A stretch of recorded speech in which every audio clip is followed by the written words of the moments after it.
बिस्मिल्लाहिर्रहमानिर्रहीम। अस्सलाम वालेकुम वरहमतुल्लाहि वबरकातुहू।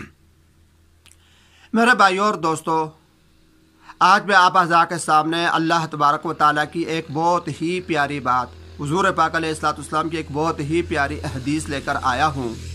अल्लाह पाक का एक बहुत ही प्यारा फरमान लेकर आया हूँ कि जो हमारी ज़िंदगी को तब्दील करने के लिए भी काफ़ी है। इसका पस मंज़र कुछ यूँ है कि एक मरतबा हज़रात सहाबा कराम रिज़वानुल्लाह ताला अलैहिम अजमाइन किसी जगह बैठे हंस रहे थे खिलखिलाकर। हुज़ूर पाक अलैहिस्सलाम ने इस हालत के अंदर उनको देख लिया। हुज़ूर अलैहिस्सलाम को नागवारी हुई और नागवारी से सहाबा से फरमाया हुज़ूर अलैहिस्सलाम ने कि तुमको मैं हंसता देख रहा हूँ, तुम्हारे पीछे जहन्नम है, जहन्नम का अजाब है, यानी बड़ा सख्त अजाब आने वाला है और तुम यहाँ पर बैठे हंस रहे हो। हुज़ूर अलैहिस्सलाम ने उनको मना फरमा दिया, यानी एक अल्लाह पाक का एक डर उनको सुनाया, जहन्नम के बारे में बताया और सहाबा कराम को हंसने से मना फरमा दिया। हज़रात सहाबा कराम रिज़वानुल्लाह अलैहिम अजमाइन इरशाद फरमाते हैं कि हुज़ूर अलैहिस्सलाम ने जब ये फरमाया तो हम ऐसे डर गए और ऐसे सहम गए और ऐसे यानी कि बिल्कुल सुनबुन हो गए, बिल्कुल अपनी जगह जो है ना जामद होकर बैठे रह गए कि जैसे हमारे सरों के ऊपर परिंदे आकर बैठ गए हों। हम यानी इतने डर गए और हमने हंसना तो दूर की बात है, हमसे हिला नहीं जा रहा था। हुज़ूर पाक अलैहिस्सलाम ने हमसे ये इरशाद फरमाया और इसके बाद वो तशरीफ़ लेकर चले गए हमारे पास से।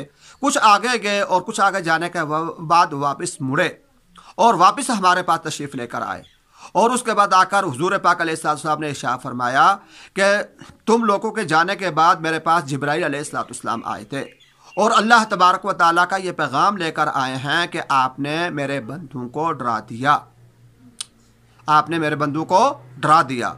और फिर मुझे हुक्म दिया कि जाकर उनको बता दो कि अल्लाह पाक फरमाते हैं कि मैं बहुत बड़ा गफूरुर रहीम हूँ और मेरा अजाब भी दर्दनाक है। मैं गफूरुर रहीम भी हूँ और मेरा अजाब भी दर्दनाक है।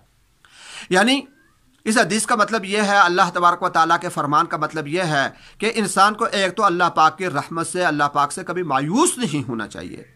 और हमारे बड़े भी ये कहते रहते हैं कि अल्लाह से मायूस होना ये कुफर है, अल्लाह से कभी भी मायूस नहीं होना चाहिए। हमें मायूस भी नहीं होना चाहिए, हमेशा अल्लाह तबारक व तआला के रहमत की उम्मीद और आस लगाए रखनी चाहिए कि अल्लाह पाक अपने रहमत से फैसला फरमाएंगे।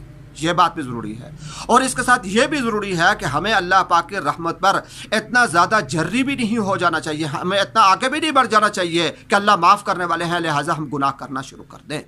गुनाहों के ऊपर भी बेबाक हो जाना, नडर हो जाना, ये बात भी गलत है कि अल्लाह पाक ने फरमाया कि मेरा अजाब भी दर्दनाक है। इस बात को भी सामने रखो।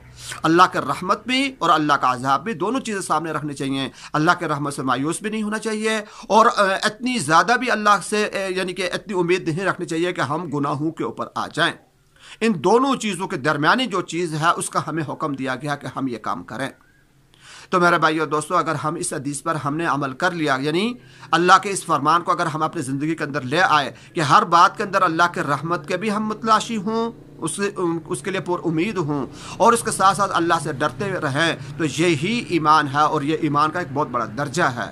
तो ये चीज़ अगर हमें हासिल हो जाए तो हम अल्लाह पाक के अहकामात को और अल्लाह तबारक व तआला के जितने भी हुक्म हैं, आमाल हैं, उनको पूरा करना हमारे लिए आसान हो जाएगा।